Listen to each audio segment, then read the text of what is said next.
On me demande souvent qu'est-ce que je prends comme complément alimentaire et je pense que vous allez être un petit peu surpris du résultat.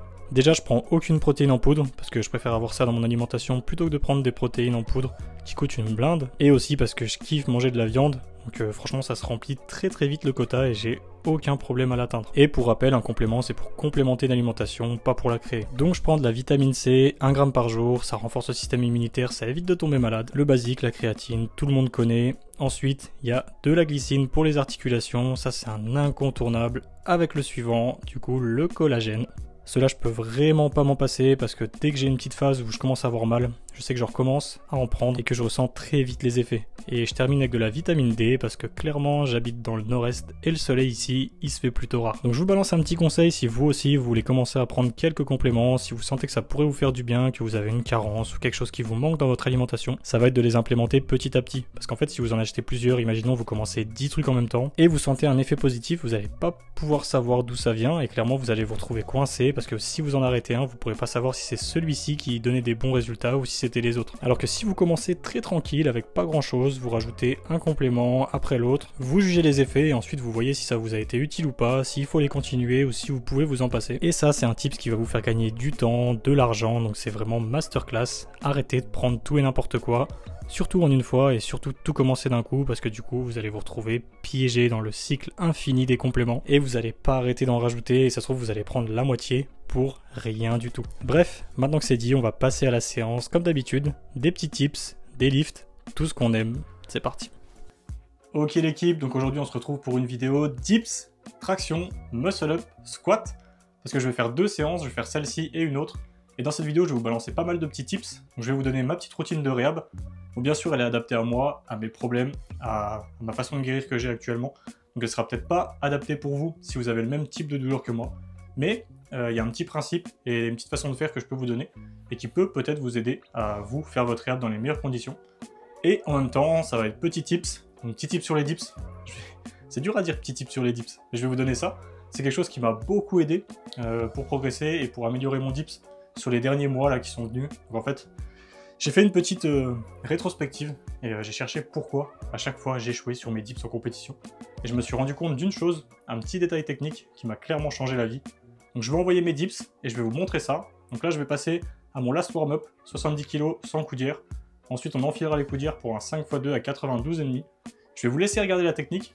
Et pour ceux qui me connaissent depuis longtemps, trouvez qu'est-ce qui va pas. Trouvez la petite différence. Et sinon je vais vous dire après. Je vais vous expliquer tout ça, je vous explique ce que j'ai modifié, comment je l'ai fait. Et du coup, si vous voulez faire la même, si vous avez le même problème, ça peut vous aider.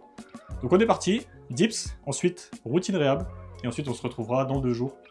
Pour vous, ça va pas durer longtemps, ça va durer qu'une seconde, mais pour moi, ça va durer 2 jours. Pour la séance tirage, muscle up, traction, et on terminera avec ça, encore 2-3 petits tips là-dessus, et ça sera déjà pas mal pour cette vidéo. Donc on est parti, dips, et je vous balance le petit tips.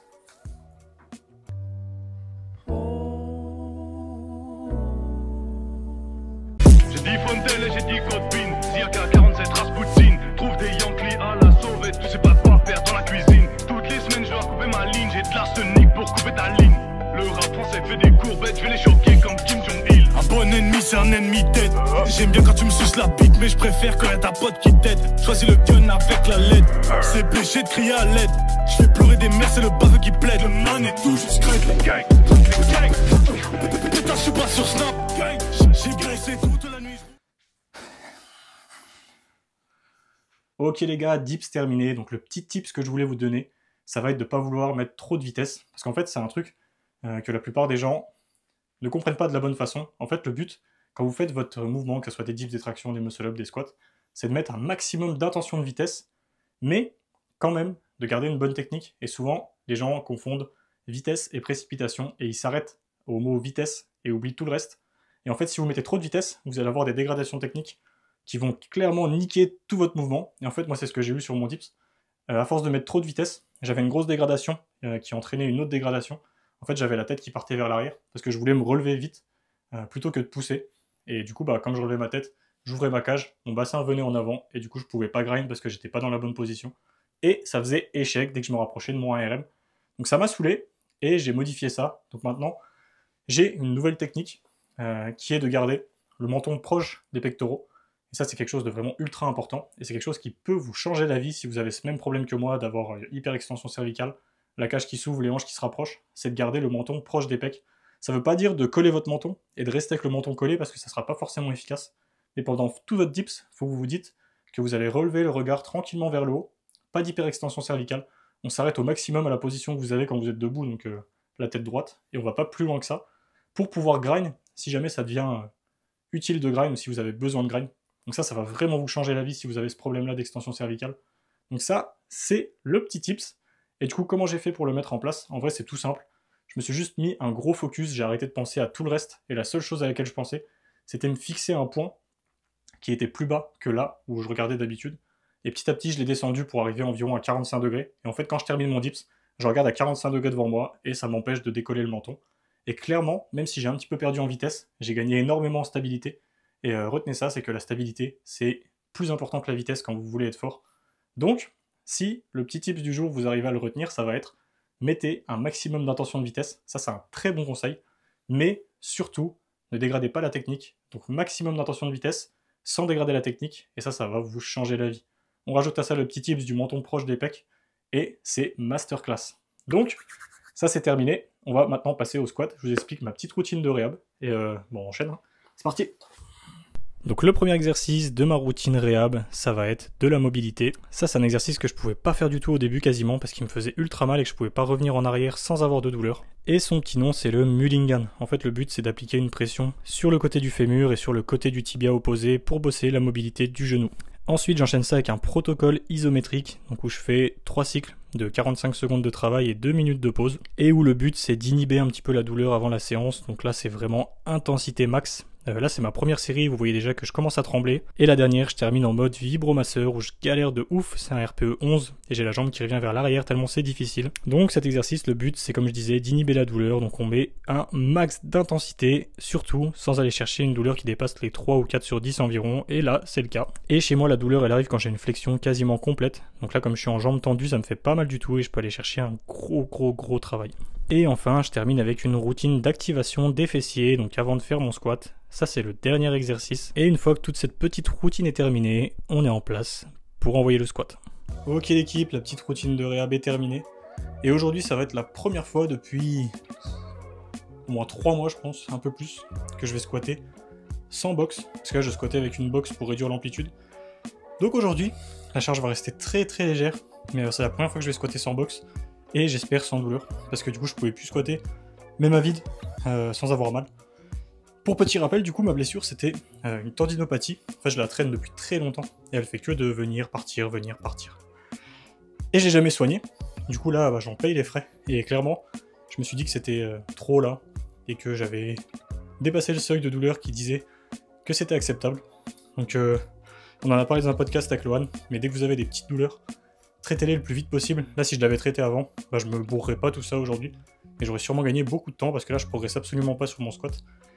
Mais ça fait partie du process, c'est comme ça qu'on apprend. C'est comme ça, en faisant des erreurs, en faisant de la merde, en apprenant, on s'améliore, on fait mieux. Et là, du coup, dès que j'ai guéri, les gars, je vais être un moine. Tout va être millimétré et je ferai plus aucune de ces erreurs bêtes qui amènent à perdre énormément de temps. Donc c'est parti. Comme je vous le disais, squat léger, mais par contre, si j'arrive à squat sans douleur, c'est vraiment une grande avancée et je serai super content. Donc c'est parti. Let's go!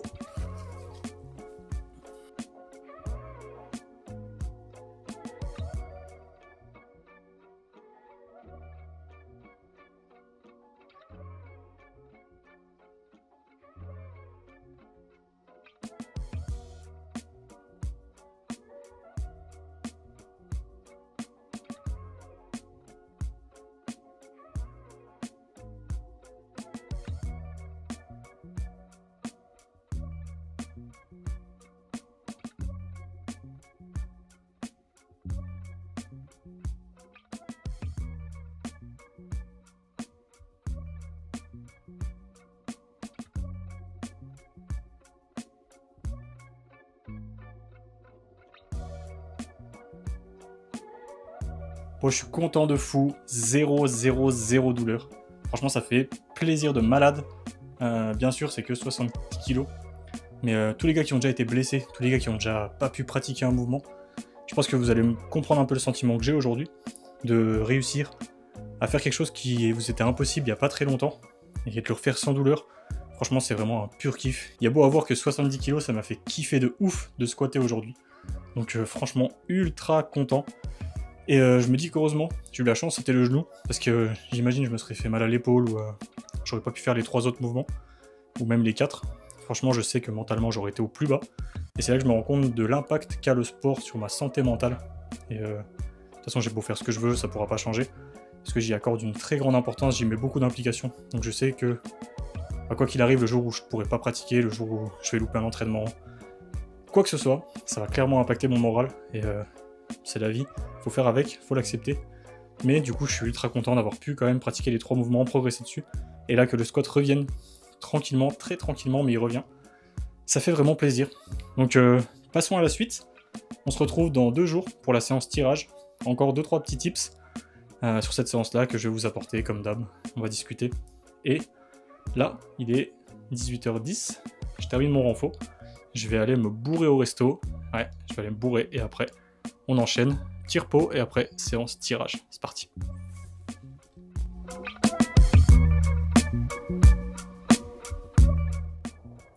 Ok l'équipe, on se retrouve comme prévu 2 jours plus tard pour la séance tirage. Et aujourd'hui, je vais vous expliquer pourquoi la plupart des gens qui m'envoient des vidéos galèrent à passer au poids devant, au muscle-up. Et il y a une raison qui est très simple et en fait qui est très basique. C'est que la plupart, vous essayez de faire vos muscle-up poids devant comme vous faites vos muscle-up avec le poids entre les jambes. Et ça, c'est la grosse merde qui vous fait échouer et qui fait que vous le sentez plus difficile ou vous galérez carrément à la mettre en place. Donc en fait, pour passer au muscle-up poids devant, vous allez devoir faire beaucoup d'ajustements parce que du coup, vous changez quelque chose d'ultra important dans votre muscle-up. Donc vous allez devoir déjà prendre du temps. Si à la première séance, vous vous sentez pas à l'aise, comme moi j'ai pu le dire à ma première vidéo, c'est tout à fait normal parce que du coup, vous venez de changer un gros paramètre de votre entraînement. Et la deuxième chose, c'est que chaque petite chose qui fait que vous vous sentez pas à l'aise, si vous n'arrivez pas à garder le contact avec les poids, vous allez devoir augmenter un peu votre flexion de hanche pendant le balancier. Si vous trouvez que votre balancier il est mal géré, vous allez peut-être devoir modifier l'emplacement de la boxe.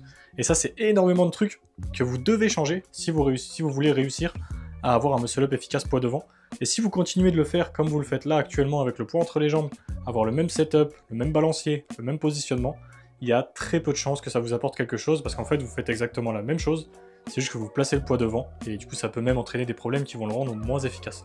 Donc si vous voulez passer au poids devant, testez, ajustez, il faut que vous testiez un petit peu tous les setups différents, ajustez pour régler chaque petit problème qui vous fait chier, et petit à petit vous allez réussir à sentir que c'est mieux, parce que clairement c'est mieux, c'est plus facile. On peut dire ce qu'on veut, pour moi c'est plus facile. Donc voilà, aujourd'hui séance tirage, c'est parti, muscle up, on y va.